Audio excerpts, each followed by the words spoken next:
Sir, आज करून दाखवलंय अशा प्रकारचं सादरीकरण केलं जाणार आहे. काय नेमके असणार आहे एक मिनिट, सॉरी. अरे किरण, तुम्ही लोक या ना. नाही नाही, बाकीचे पण ते पण उभे आहेत. या तिकडे या ताई, या.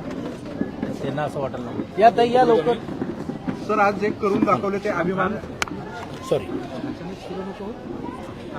ओके, जे करून दाखवले ते अभिमानाने सांगूया. या स्लोगन अंतर्गत आज मेळावा पार पडत आहे. काल निवडणुकांचं बिगुल वाजलेलं आहे. काय सांगाल, पहिला मेळावा कसा असेल? ही खरं तर ही गेल्या अनेक वर्षाची ही परंपरा आहे. पण नाविन्य हे सादरीकरण करून घेऊन कार्यकर्त्यांच्या माध्यमातून, पदाधिकाऱ्यांच्या माध्यमातून जनतेला आम्ही काय केलंय आणि काय करू शकलो असतो हे दाखवण्याचा प्रयत्न आहे. काय केलं हे 20-25 वर्षामध्ये लोकांनी विश्वास ठेवला ते दाखवायचंच आहे.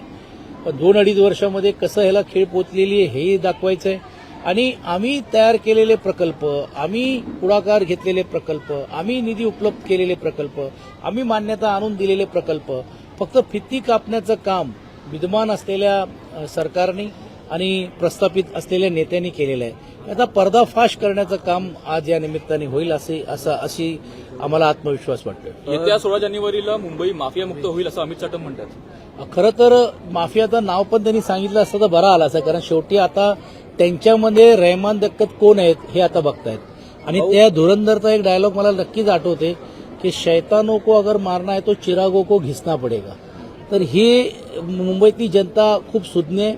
2-2.5 वर्ष ज्या पद्धतीने लुटलंय तुम्ही बघितलेले आहेत. कशा प्रकारे महानगरपालिकेची तिजोरी खाली केली गेलेली आहे. प्रशासनाला डोळ्यासमोर ठेवून पहिल्यांदा राज्यामध्ये 2-2 पालकमंत्री या शहरातले येऊन बसून निधीचा वाटप, केलेल्या कामाचा दर्जा, त्यातून नवीन प्रकल्प करत असताना माननीय उच्च न्यायालय, सर्वोच्च न्यायालयाने या निविदा रद्द करण्यास त्यांना भाग पाडलं. कसं एक्सिलेशन झालं हे मुंबईकरांनी बघितलं आणि म्हणून ते म्हणतात त्या मताशी मी सहमत आहे की माफिया राज जे 2.5 वर्ष चालला होता ते संपुष्टात येईल आणि भविष्य काळामध्ये आदरणीय उद्धवजी आणि आदित्यजींच्या नेतृत्वाखाली शिवसेनाचा महापौर पारदर्शक कारभार करण्यासाठी परत सज्ज होईल. ज्याप्रमाणे तुम्ही म्हटलं की आता मनसे आणि शिवसेनेची युती जवळपास निश्चित झालेली आहे, पण काँग्रेसकडनं असं बोललं जाते की मुंबईत एकला चलोचा नळा दिला गेलाय. नाही, प्रत्येक जिल्ह्यामध्ये काँग्रेसची भूमिका ती असते, ती अयोग्य असते असं म्हणता येणार नाही. त्यांना काही मर्यादा असतील, कारण शेवटी सीट्स पण किती त्यांना लढवायचे आहेत, किती त्यांना कार्यकर्ते द्यायचा हा त्यांचा भाग आहे. पण आता त्या उलट जर आपण पुण्यामध्ये बघितलं तर पुण्यातल्या काँग्रेसच्या कार्यकर्त्यांची वेगळी भूमिका आहे.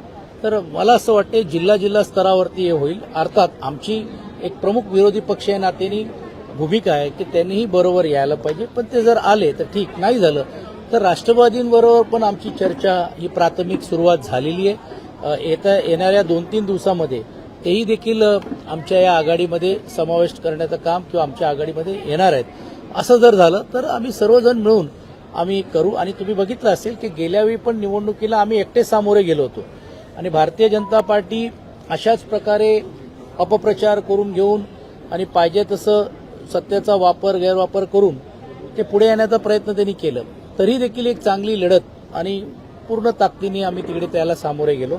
मला असं वाटते की यावेळी राष्ट्रवादीची ताकद, मनसेसारख्या पक्षाची ताकद मिळाल्यानंतर आणि विशेषतः मुंबईकरांना ही आपली अस्तित्वाची लढाई आहे ही जाणीव आम्ही हे जे करून देतोय किंवा जाणीव होते त्यातून निश्चितपणे विजय हा आमचा होईल असा आम्हाला विश्वास वाटतो.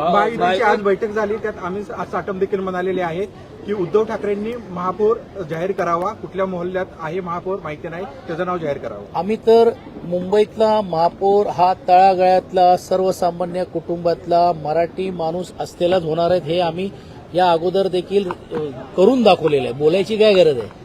पण त्यांनी त्यांचा महापौर कोण होणार आहे ते बघा, सांगावं ना. आजही त्यांचे पक्षाचे ज्येष्ठ नेते आशिष शेलारांना विचारल्यानंतर ते नाव तर जाऊ द्या, ते सांगते हिंदू होणार आहे. म्हणजे समजदार को इशारा काफी आहे. सर, काल मुंबई अध्यक्ष भाजपचे अमित शहा असं देखील म्हणतात की BMC is not a family business. मुंबईकरांना जागा हो, एका परिवाराच्या नादी लागू नको असं देखील काल त्यांनी वक्तव्य केलं. आणि आज बॅनर देखील जे आहे ते लावण्यात आलं. काय वाटतं नक्की भाजपकडून? खरं तर काल बॅनर लावलं तर त्याला आक्षेप घेण्याचं काम केलं. आजच मी प्रवक्त्यांचं बघत होतो का नावानी लावा हे लावा. हा मुंबईकरांनी उत्साहरीतीने कोणी लावलं असेल. आम्हाला लावायचं तर आम्हाला लावायची गरज काय, आम्ही तर बोलून दाखवतोय, तुमच्या समोर बोलून दाखवतोय, प्राधिकरणमध्ये पण बोलून दाखवण्याचं काम करू. पण काय झालेलं आहे, 25 वर्ष त्यांना हे सर्व चाललं होतं. सत्तेतली 20-25 वर्ष सर्व पदं तुम्ही आमच्या मांडी लावून घेतली अहो तुम्हाला मुंबई महानगरपालिकेमध्ये तुमचे साधे 5-6-10 सीट्स पण येत नव्हते, पण आमच्या जोरावरती तुम्ही तिथपर्यंत पोहोचलात. आता तुम्हीच आम्हाला वेगळे होऊन दाखवण्याचा प्रयत्न केला. ठीक आहे, लोकशाही आहे, तुम्हाला तो अधिकार आहे, पण असं कुटुंबवाद निर्माण करून किंवा असं भासून लोकांच्या मनामध्ये संभ्रम निर्माण करण्याचं काम होतोय. कुटुंबवादाचं जर बोलायचं असेल तर आपल्याकडे खूप मोठी यादी त्यांच्या पक्षाची आहे, राष्ट्रीय स्तरावर असून तर मुंबई आणि महानगरपालिकेतून पण देखील आहेत, पण आम्ही त्याच्यात जाऊ इच्छित नाही. कारण काम करणारी जी लोक असतात कुठच्या कुटुंबाशी, त्या महत्वाचं आहे की ते काय त्या भागामध्ये काम करतायत हेही आपल्याला बघायला मिळेल. पण हे जर चित्र जरी देखील असेल, आता जे त्यांची खिचडीचा घोटाळा, आता कोविडच्या वरती त्यांनी पुस्तक काढायची ही वेळ आजच का आली? अहो तुमच्याकडे सत्ता होती ना, तुम्ही केली ना कारवाई, तुम्ही चौकशी केली, सामोरे गेलेत. आता तुम्ही आरोप प्रत्यारोप करून असे पुस्तक करून घेऊन मुंबईना परत दिशाहीन करण्याचं काम करा. आणि जर कोविडचाच चर्चा करायची असेल तर माझी तर विनंती राहणार आहे की निवळ एक पुस्तक का काढता, 2 पुस्तक काढा ना, की किती लाखो लोकांचे जीव वाचवल्याचं काम आम्ही त्यावेळी केलं.